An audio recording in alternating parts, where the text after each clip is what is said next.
자, 오늘은 여러분들이 아마 자료를 하나 가지고 계실 거예요. 사실은 이 스크린으로 오늘 좀 쏴서 여러분들이 보시면서 이렇게 말씀을 나누려고 했는데, 지금 이 스크린을 펼치기가 좀 어려워서 간단하게 여러분들이 자료를 하나 이렇게 나눠드렸습니다. 그거 참고하시고, 그것만 보지 마시고 앞을 보시면서 이걸 참고하시면서 오늘 말씀을 나눴으면 좋겠습니다. 오늘 함께 나눌 말씀은 고린도 후서 5장입니다.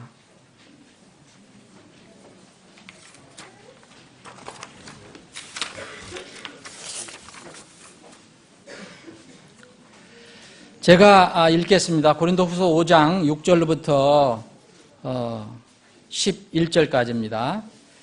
제가 빠른 속도로 읽겠습니다. 고린도 후서 5장 6절부터 11절까지. 그러므로 우리가 항상 확신에 차서 우리가 몸 안에서 집에 거하는 동안에는 주와 떨어져 있는 줄을 아노니, 여기서 몸 안에라는 것은 육체를 얘기합니다. 육체의 집, 우리 육체의 집.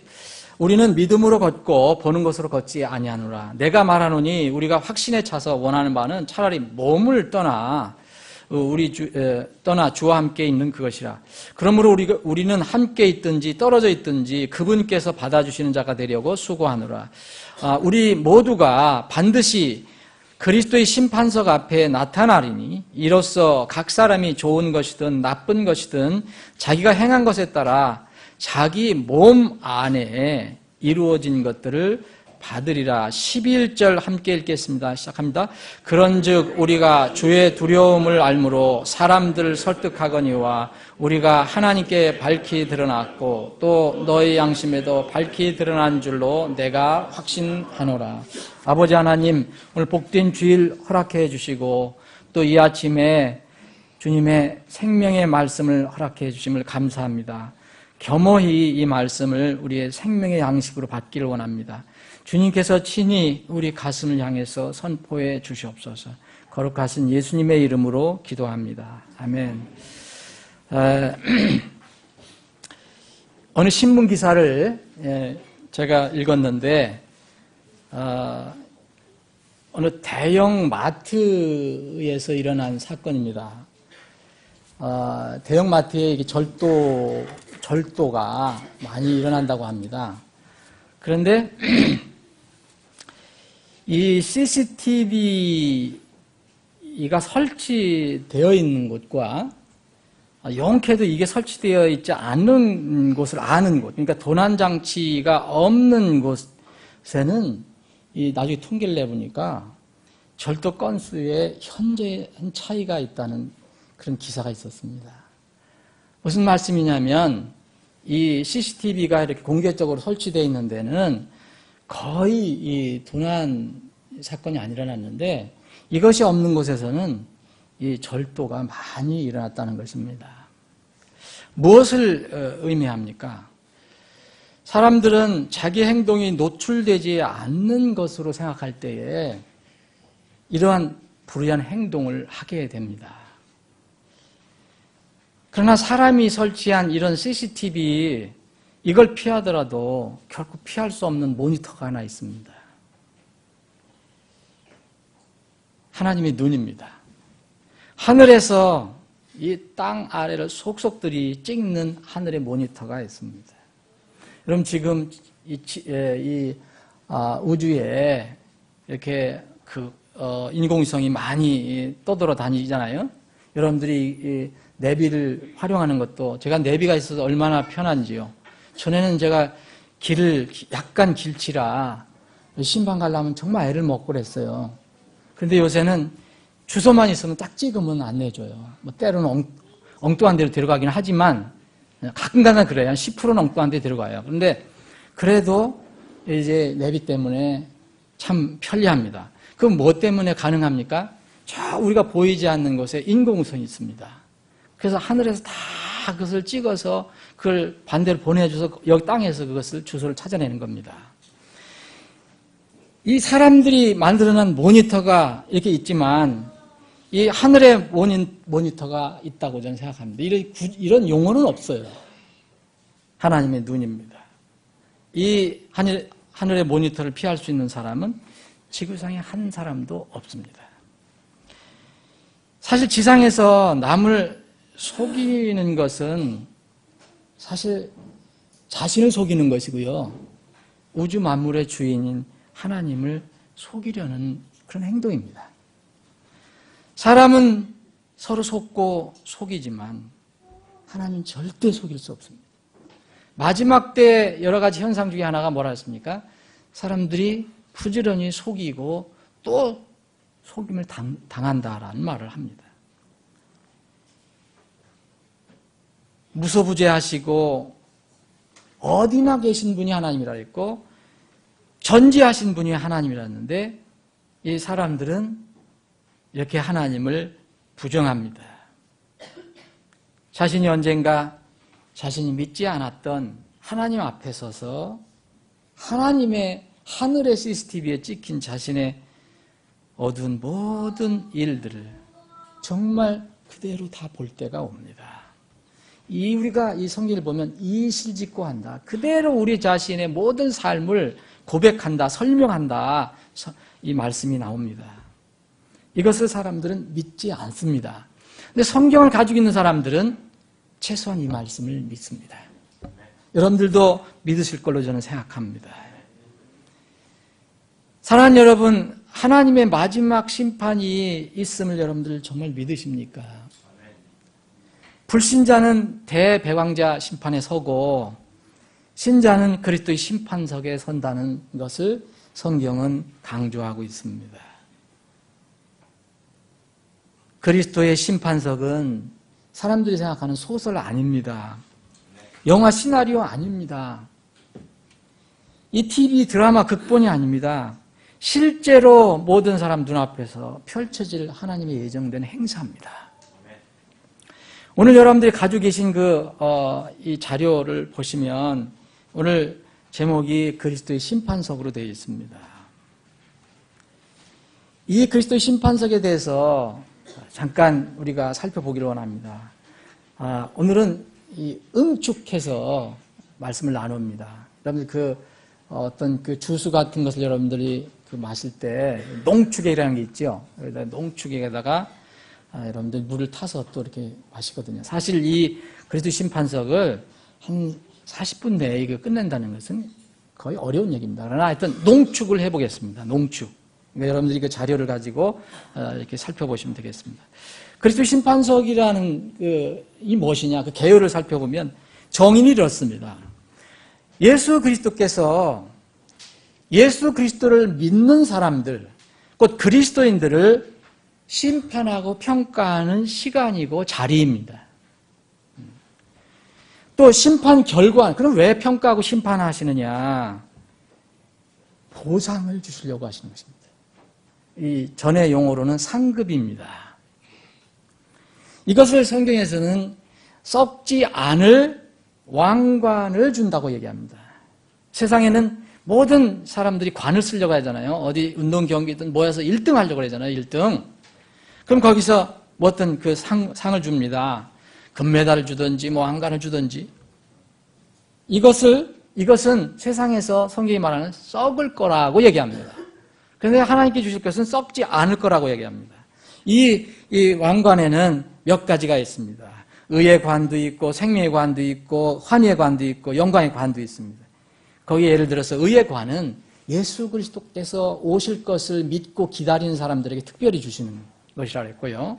또 생명의 관은 이 땅에 살면서 믿음으로 고난을 받는 사람들, 진리 때문에 고난을 받으면서 꿋꿋이 참고 가는 사람, 이 사람들을 특별히 주님께서 준비하시는 생명의 관이라는 게 있습니다.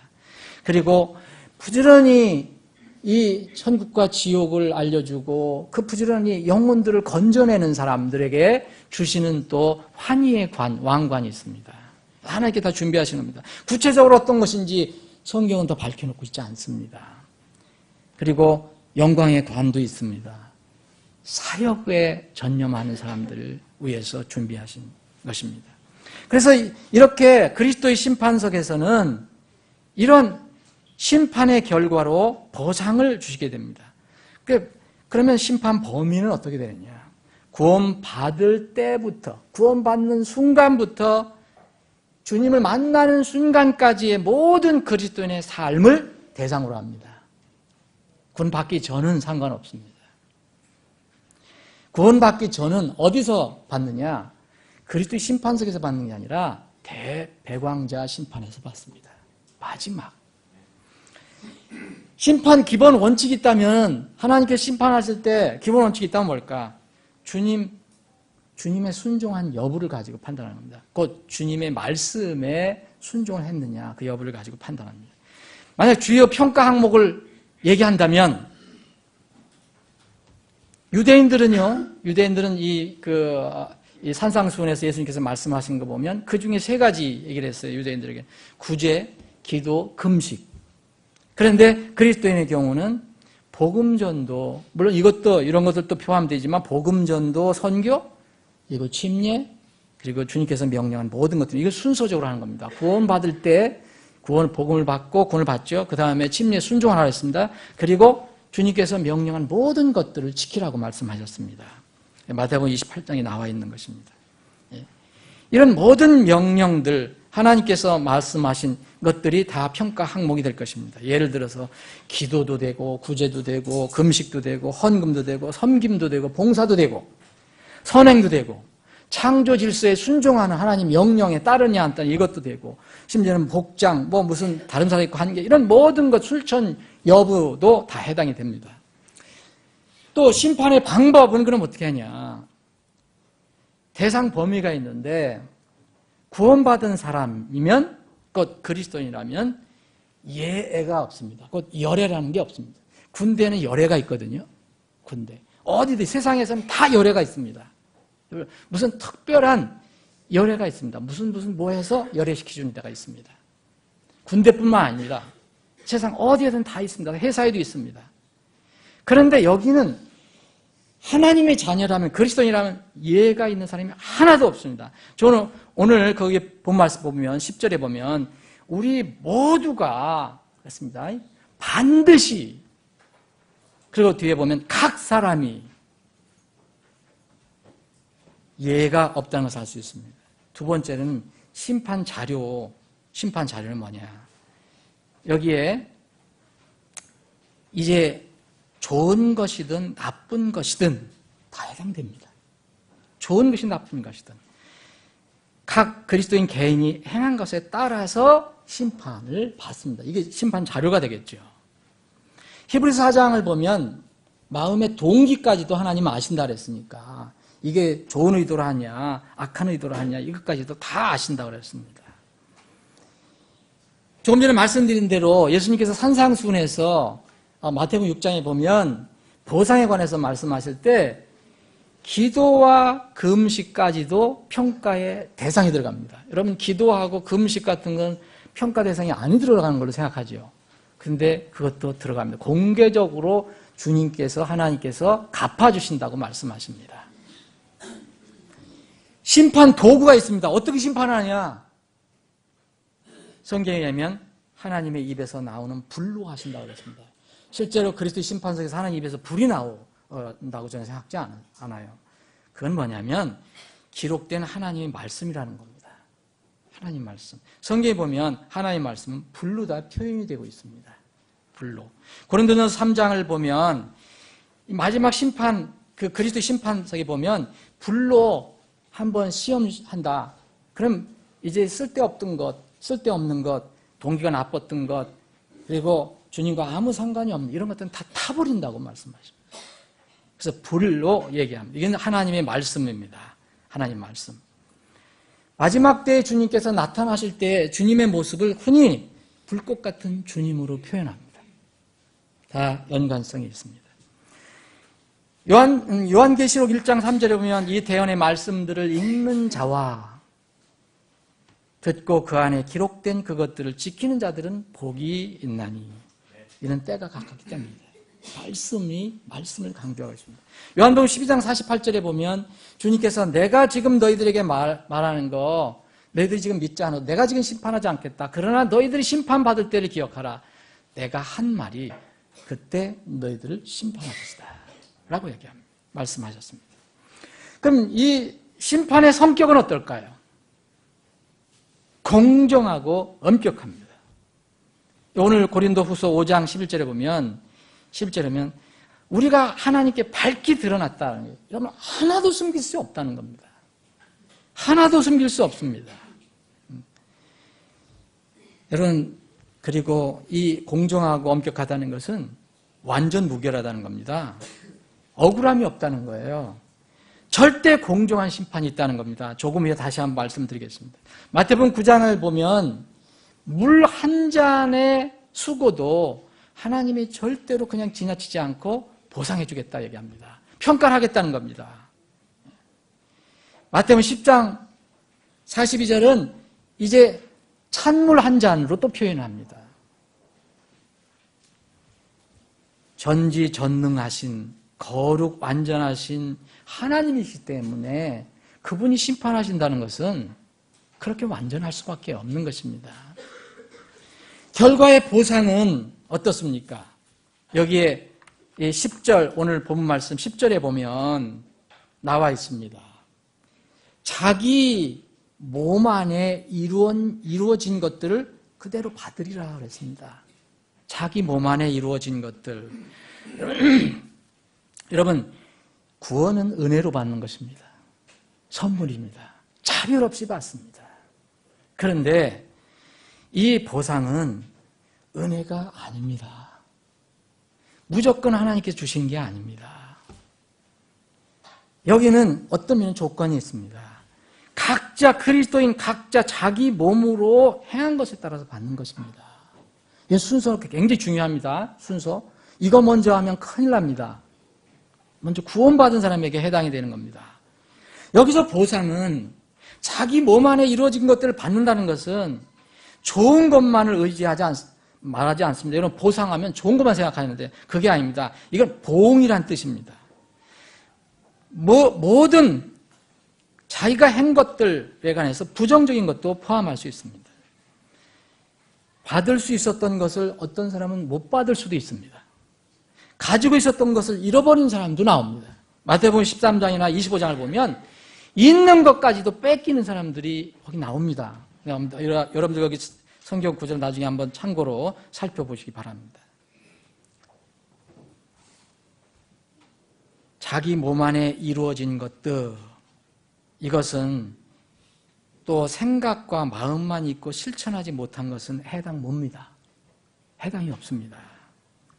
요한에서 3장 18절에 보면 나의 어린 자녀들아 우리가 말과 혀로만 사랑하지 말고 오직 행함과 진실함으로 하자. 그런 말씀이 있습니다. 야고보서 2장 10절에 이와 같이 믿음도 행위가 없으면 그것만으로는 죽은 것이니라. 야고보서 2장 26절 영이 없는 몸이 죽은 것 같이 행위 없는 믿음도 죽었느니라. 그리스도의 심판석에서는 이게 행위 없는 믿음, 그것은 헛믿음이라고 판단이 납니다. 다음은 심판의 성격을 한번 보겠습니다. 이것은 이 심판의 방법, 네 번째 심판의 성격을 조금 더 자세하게 풀어 쓴 것입니다. 심판의 기초 원리가 있습니다. 이 심판은 사람이 하는 게 아니고 의로우신 하나님께서 심판하시는 거기 때문에 공의의 심판이라고 말합니다.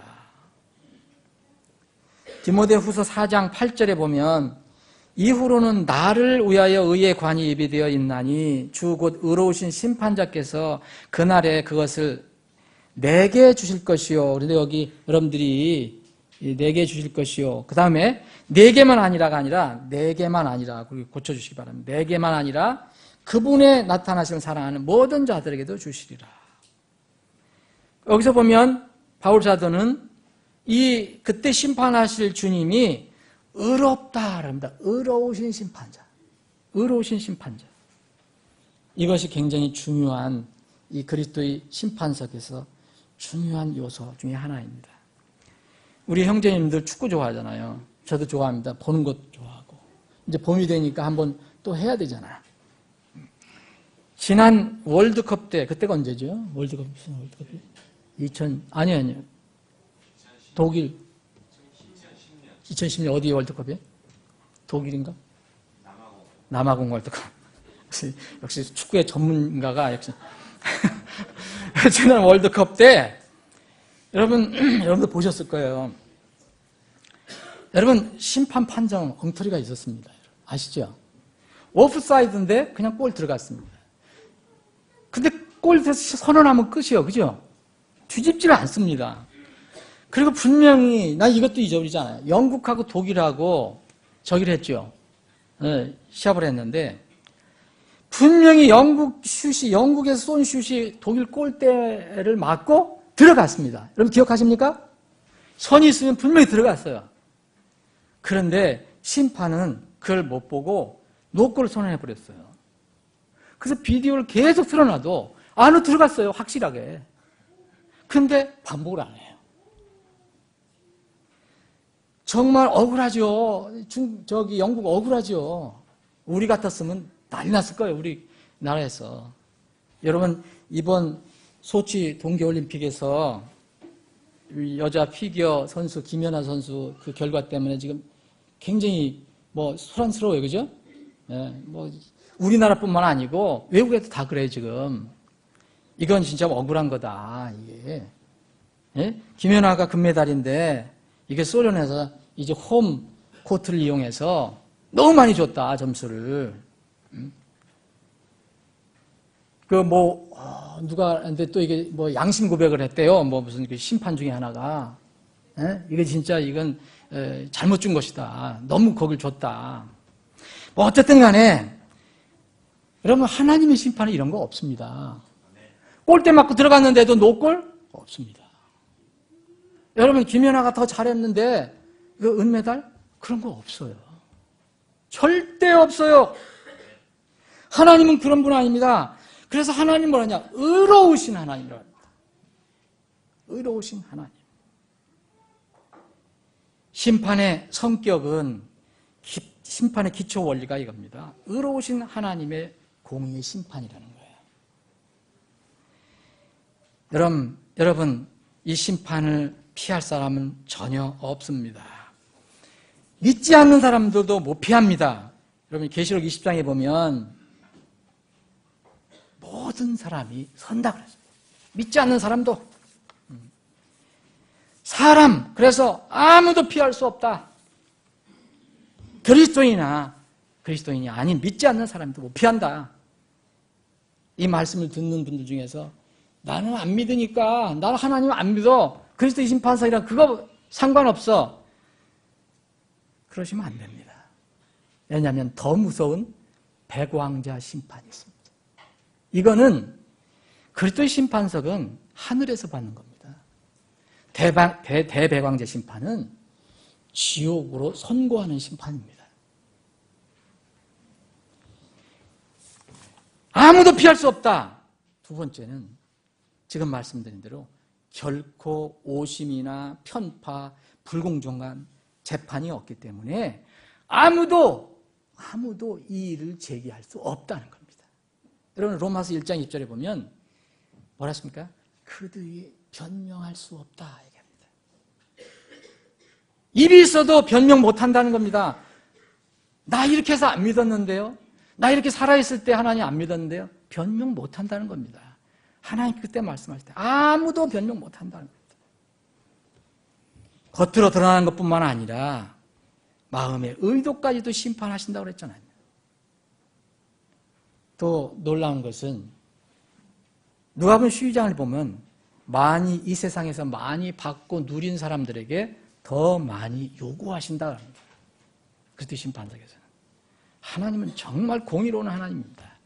공평하신 하나님입니다. 또 여러분, 나 그거 몰랐는데요? 나 그거 못 들은 얘기인데요?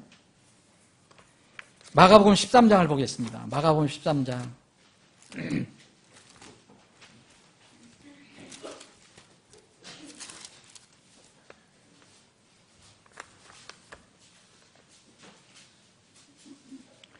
마가복음 13장, 예수님께서 이 마가복음 13장을 보시면 마지막 때에 예수님께서 오셔서 심판하는 그런 내용입니다. 예? 예수님 재림할 때 내용입니다. 그 앞에 있는 부분을 여러분들 읽어보십시오. 지진이 일어나고 기근이 일어나고 재난이 일어나고 고통이 시작이 일어나고 가짜 그리스도가 나타나고 많은 사람들이 거기에 속고 22절입니다. 거짓 그리스도들과 거짓 대언자들이 일어나 표적들과 이적들을 보여 할 수만 있으면 선택받은 자들도 유혹하리라. 23절입니다. 오직 너희는 주의하라. 보라, 내가 모든 일을 너희에게 미리 말하노라. 미리 말하였노라. 여러분들이 성경을 가지고 있습니다. 누구든지 원하는 사람들은 다 성경을 읽을 수 있습니다. 안 읽어서 그랬고 부정해서 그랬죠. 자, 그런데 그럼 이건 제자들에게만 얘기하는 거 아닙니까? 그 뒤로 보십시오. 더 환란이 시작됩니다. 엄청난 환란이. 그래서 주님께서 주의하라, 깨어 기도하라. 너희들 내가 언제 올지 모른다. 이렇게 이야기하시면서 37절 이렇게 했습니다. 깨어 있으라. 내가 너에게 이르는 이 말은 누구에게? 모든 사람에게. 모든 사람에게. 이 땅의 사람이라면 모든 사람에게 이르는 말이니라 하시니라. 하나님께서는 어떤 방법으로든지 다 이야기하십니다. 그래서 하다못하의 창조물을 통해서도 사람의 양심을 통해서도 세상 돌아가는 역사를 통해서도 하나님은 말씀하십니다. 그래서 로마서 1장 1절에 그들이 변명할 수 없다 하고 말씀하십니다. 이제 그리스도의 심판석을 그럼 대비한 삶이 있어야 된다는 겁니다. 이런 말만 듣고 그리스도의 심판석을 그럼 어떻게 대비하겠냐? 여러분들 중에서 열애할 수 있는 분은 준비하지 않아도 됩니다. 혹시 예수님과 잘 알아서 그때 좀 빼준다고 생각하시는 분은 준비 안 하셔도 돼요. 그리고 혹시 또 예수님을 혹시 얘기하면 여기에 요새 그 정확히 모르지만 그 김연아 선수 저기 했던 심판한 사람들이 뭐 모르지만 그 얼마나 러시아에서 소위 얘기하면 구워 삶았겠느냐 이런 얘기 하는 사람도 있습니다. 그 심판이 끝나고 나서 그 러시아 선수하고 포옹하는 장면도 나오고요. 그죠? 그럼 이상하다는 거 아닙니까? 이게 심판이 어떻게 포옹을 하고 그럽니까? 점수를 냉정하게 줘야 되는 사람이. 그래서 하나님밖에 모르죠. 우리가 우리 선수니까도 그랬고, 예? 또 우리가 거꾸로 되면 또 좋아했을지도 모르죠. 그런데 어쨌든 이러한 이 상황에서 우리는 이것을 안다면 분명 피할 수 없는 거라면 대비할 마음이 있어야 된다는 거죠. 깨어 있어야 될 필요가 있다는 겁니다. 그래서 저는 우리에게 그리스도의 심판석을 대비할 그런 삶의 지혜가 필요하다. 제가 군대에 있을 때 짧은 3년 있을 동안도 저는 뭘 담당했었냐면 이 일종이라고 해서 무슨 물건을 다뤘었어요. 물건. 일삼종이라고 해서. 먹는 거하고 기름을 다뤘다.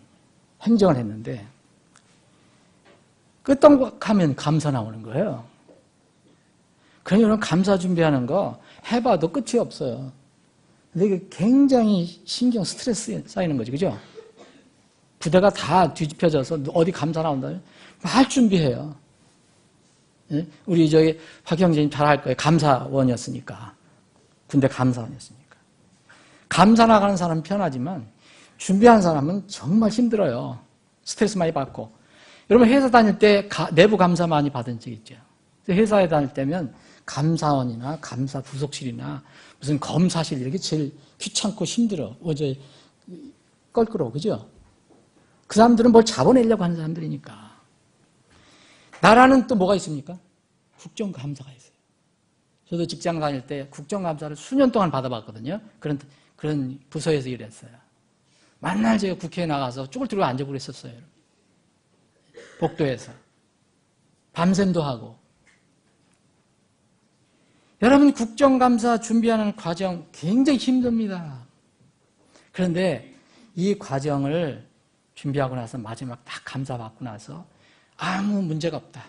아무 비리가 없다. 정말 수고했다. 이럴 때 여러분들 날아갈 것 같습니다. 하물며 주님께서 우리를 나중에 평가하실 때 내가 너를 위해서 이렇게 십자가에서 피 흘려 죽었지 않냐? 내가 너를 위해서 3일 동안 그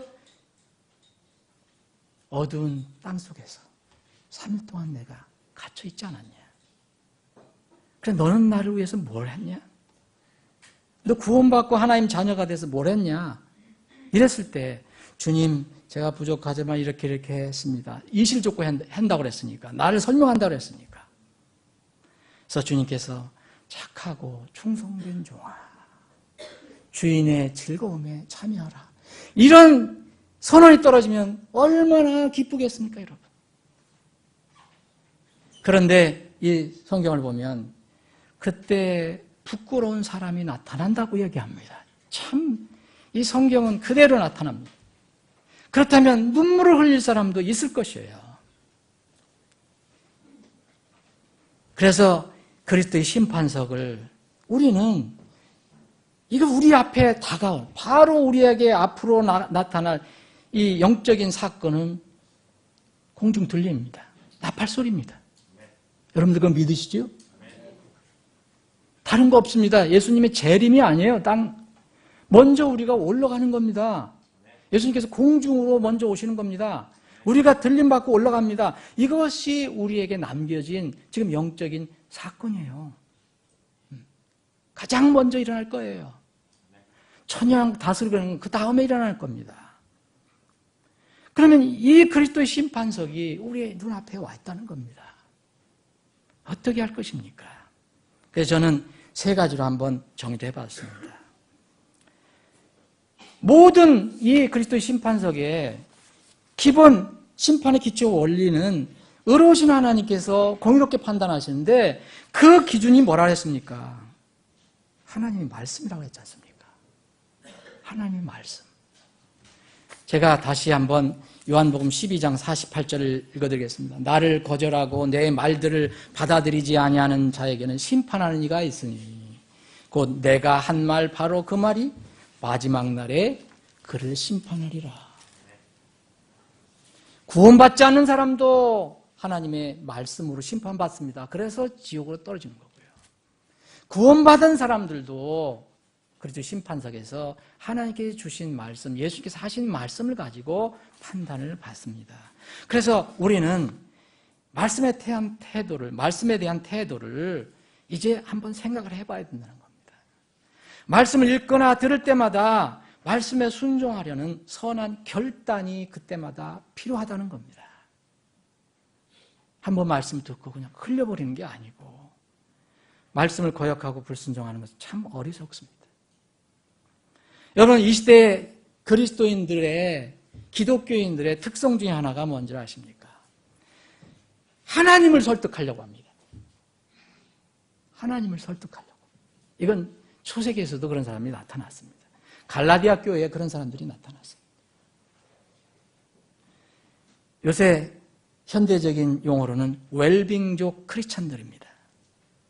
이 사람들은 자기의 그 수준이나 자기가 원하는 것, 감정, 자기가 누리는 것, 이런 건 그대로 유지하면서 하나님께서 나에게 좀 맞춰달라고 요구하는 겁니다. 하나님을 설득하려는 것입니다. 이것은 참 어리석은 것입니다. 갈라디아서 1장 7절에 보면 이 갈라디아 교회에 이런 사람들이 나타났습니다. 그것은 또 다른 참 복음이 아니며 다만 너희를 어지럽히는 어떤 자들이 그들이 그리스도의 복음을 왜곡시키려 하는도다. 그러나 우리나 혹은 하늘로부터 온 천사라도 우리가 너희에게 선포한 복음 외에 다른 복음을 너희에게 선포하면 그런 저주를 받을지어다. 우리가 전에 말한 것 같이 내가 지금 다시 말하노니 만일 어떤 사람이 너희가 받아들인 복음 외에 다른 복음을 너희에게 선포하면 그런 저주를 받을지어다. 내가 지금 사람들을 설득하느냐 하나님을 설득하느냐, 혹은 사람들을 기쁘게 하려고 애쓰느냐. 내가 아직도 사람들을 기쁘게 한다면 결코 그리스도의 종이 아니니라. 누구를 설득해야 할까요? 우리가 하나님을 설득하려고 하지 말고 좀 내 입장을 좀 봐주세요. 하나님, 나한테 좀 맞춰주세요. 나 이런 형편입니다. 하나님이 좀 머리 숙여주시면 안 돼요. 하나님께서 좀 말씀하신 거 좀 바꿔주시면 안 돼요. 이게 하나님을 설득하려고 하는 겁니다. 우리가 하나님 말씀을 때 설득을 받아야지요. 오늘 본문 말씀이 이렇게 되어 있습니다. 11절, 그런즉 우리가 주의 두려움을 알므로 사람들을 설득하거니. 바울 사도는 이걸 알았어요.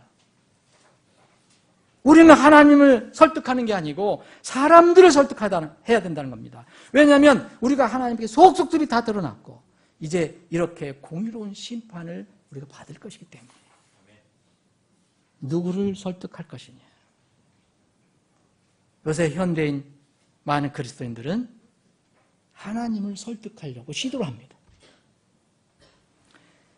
말씀에 대한 태도가 우리는 뭔가 바뀌어야 합니다. 두 번째, 그리스도의 심판석을 대비한 지혜로운 삶은, 두 번째는 바람직한 신앙생활의 태도 혹은 방법이 필요합니다. 여러분, 우리가 신앙생활하는 것은 구원받았기 때문에 감사와 감격으로 하는 겁니다. 그럼 자발적으로 기쁘게 즐겁게 하는 겁니다. 여러분, 이스라엘 백성들처럼 아직 거듭나지 못한 상태에서 무슨 율법을 지키는 것처럼 무겁게 하는 게 아닙니다. 특히 사역자들은 말할 것도 없어요. 베드로전서 5장 2절에 보면 억지로 하지 마라. 너희들 목회직, 선교사직 이거 억지로 하지 마라. 내가 언제 억지로 시켰냐. 쉽게 말하면 그겁니다. 하나님께서. 내가 너를 구원시켰고 너를 불러줬지 않냐. 그리고 내가 너를 이렇게 다 공급하지 않냐. 억지로 하지 말고 자원해서 해라. 사역자가 아닌 우리 일반 성도 여러분들도 예배, 헌금, 섬기는 거, 봉사하는 거, 교제하는 거, 하나님 말씀 순종하는 거, 하다못해 음악 문제, 복장 문제, 영적 분리 문제, 이런 거 다 기쁘고 즐겁게 해야 한다. 그런데 우리가 자꾸 나를 설득하지 않고 내 감정과 육신을 설득하지 않고 하나님을 설득하려고 하면, 말씀을 자꾸 바꾸려고 하면 우리 신앙생활은 피곤해집니다. 정말 무거워집니다. 두 번째, 삶 속에서 겸손하게 늘 하나님을 인식할 필요가 있다. 어느 때만, 예배 드릴 때만이 아니고 삶 전체에서 살아계신 하나님을 인정하고 겸손하게 하나님 앞에 늘 무릎 꿇는 것, 이런 삶이 필요하다. 당장 눈에 보이는 것 쫓지 말고 공정하신 주님의 하늘의 평가와 보상을 마음에 두고 살라. 누가복음 14장에 보면 여러분 이 초청에 관한 이야기가 나옵니다. 초대받을 때 정말 부자가 초청하는 거 기뻐하지 마라. 오히려 네가 기뻐할 건 뭐냐면 가난한 사람들이 초청할 때 가라. 왜냐하면 부자가 초청하면 여러분 초청하거나 초청을 받으면 뭡니까? 금방 그 응답이 있습니다. 그런데 정말 너무너무 가난하고 너무너무 힘들어서 여러분들에게 이 땅에서 보답을 못 해주는 그런 것이 있다면 하나님은 그것을 내가 하늘에서 갚아주겠다 얘기하십니다. 여러분, 오히려 그게 복이 아니냐라고 얘기하십니다. 당장 눈에 보이는 것 쫓지 말고 공정하신 의로우신 하나님께서 하늘에서 평가하시고 보상할 것을 마음에 두고 살아가는 겁니다. 그리고 모든 염려 주님께 맡기고 주님께서 돌봐주심을 믿고 살아라. 마지막으로 그리스도의 심판서를 대비한 삶의 지혜, 말씀에 대한 태도가 바뀌어야 하고 바람직한 신앙생활의 방법이 필요하고 마지막으로는 그리스도의 몸, 곧 교회를 중심으로 하는 삶이 필요하다는 겁니다. 여러분, 구원받는 데는 교회 중심으로 하는 삶이 필요한 게 아닙니다. 교회에서 구원받을 수도 있고 바깥에서 구원받을 수 있고 산에서도 받을 수 있고 바다에서도 받을 수 있습니다. 그런데 지금 우리가 말하는 것은 그리스도의 심판석을 말하는 겁니다. 보상을 말하는 것입니다. 여러분, 그리스도의 심판석의 대상은 구원받은 자녀들입니다. 그러면 그리스도의 심판석이라는 것은 우리를 구원해 주신 그 주님이 거기에 심판장이시고요. 또 우리가 구원받은 후의 삶을 평가하십니다. 그러면은 그리스도의 심판석의 보상은, 평가는 구원받은 후의 일부터 시작됩니다. 그럼 구원받은 후의 첫 번째가 뭡니까? 순종할 것은 집례입니다. 그 다음에 이제 모든 주님께서 말씀하신 것, 명령한 것들을 우리가 따라가는 것입니다. 침례받고 주님의 몸에 연합하는 것으로부터 이 그리스도의 심판석은 준비가 되는 겁니다. 당연히 그리스도의 심판석은 개인이 씁니다. 단체로 못 씁니다. 누가 대신 서줄 수 없습니다. 그런데 그 개인이 주님의 몸과 어떤 관계에 있었는지가 중요한 평가 기준이 된다는 것입니다. 여러분, 저는 아무리 성경을 읽어봐도 주님의 몸인 지옥교회를 떠나서는 진정한 하늘의 상급을 논할 수가 없습니다. 하나님께서 사도 바울에게 주신 이 상급에 관한 계시가 있습니다.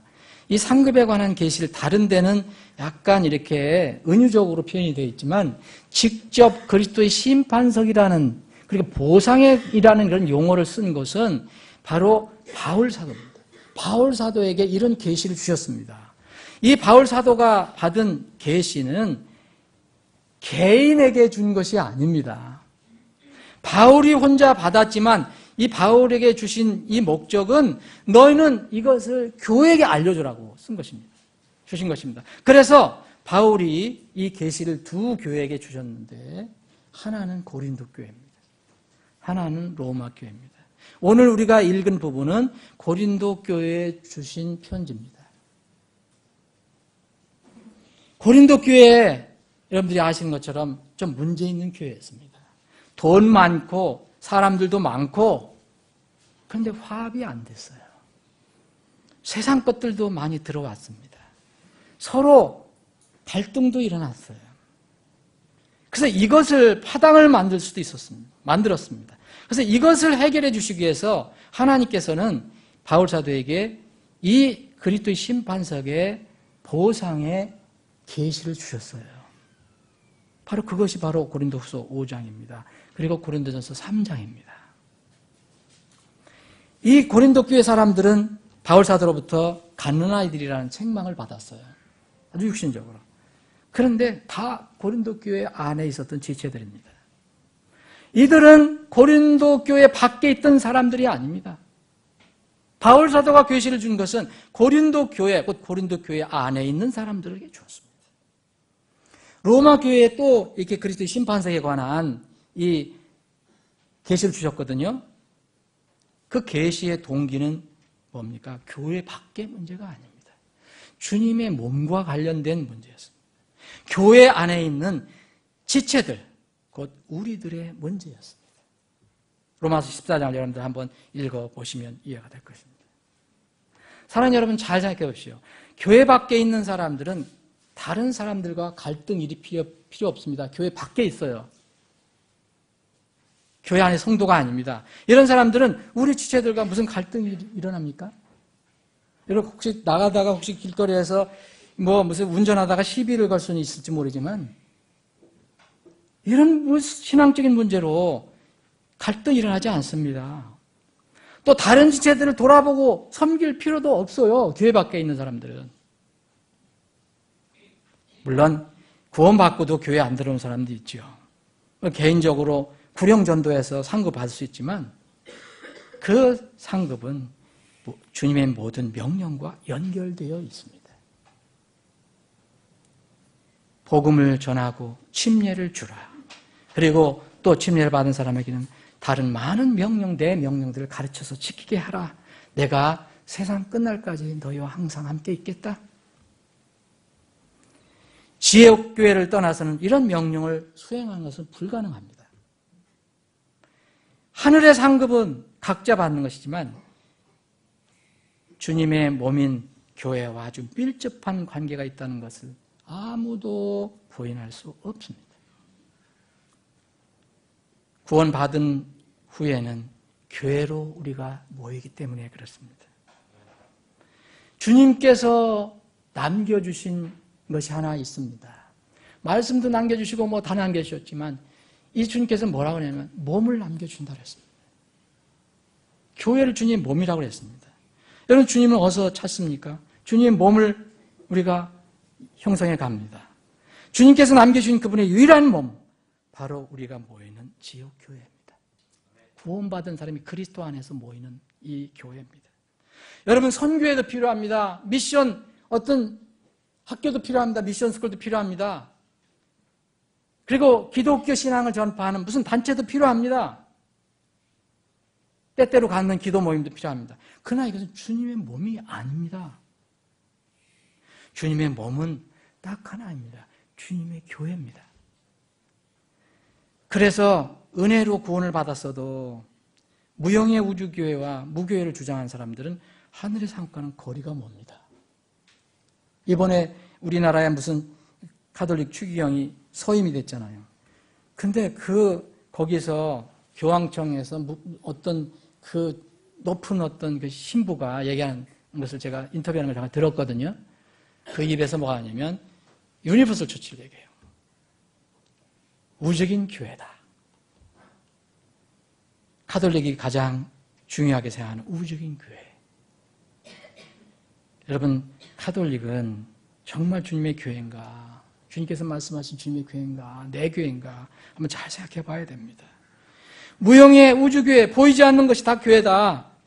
그리고 교회가 무슨 필요 있냐? 이런 사람들은 정말 하늘의 보상과는 관련이 없습니다. 말씀을 정리하겠습니다. 그리스도의 심판석은 말세를 사는 신자들이 맞이할 첫 번째 영적 이벤트라면 이벤트 사건입니다. 다른 것 없습니다. 지혜로운 대비가 필요합니다. 이 성경은 우리에게 누누이 강조하고 있습니다. 어떤 사람들은 그리스도의 심판석에서 대해서 얘기하면 안 좋아하는 사람들이 있어요. 난 그리스도인들이 그렇게 얘기할 때 근데 참 이해하기가 힘듭니다. 그리스도인들이 지옥에 관해서 얘기할 때 싫어하는 것 이해할 수가 없습니다. 바울 사도는 이것을 준비하라, 이것을 준비하라 교회에 아주 강조를 많이 해줬습니다. 사랑하는 여러분, 이제 우리는 2014년 벌써 2월을 다 보냅니다. 봄을 맞이합니다. 이 봄, 2014년 봄은 다시 우리에게 지나가면 다시 오지 않습니다. 이 좋은 계절을 어떻게 이제 지낼까 한번 생각해 보시기 바랍니다. 특별히 오늘 말씀의 주제인 그리스도의 심판석과 연결해서 한번 생각해 보시기 바랍니다. 기도하시겠습니다.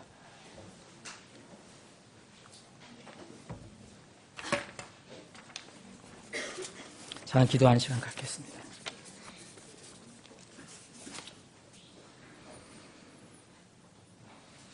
오늘 이 말씀은 우리에게 질문합니다. 예수님이 계신다면 우리에게 그렇게 물으셨을 것입니다.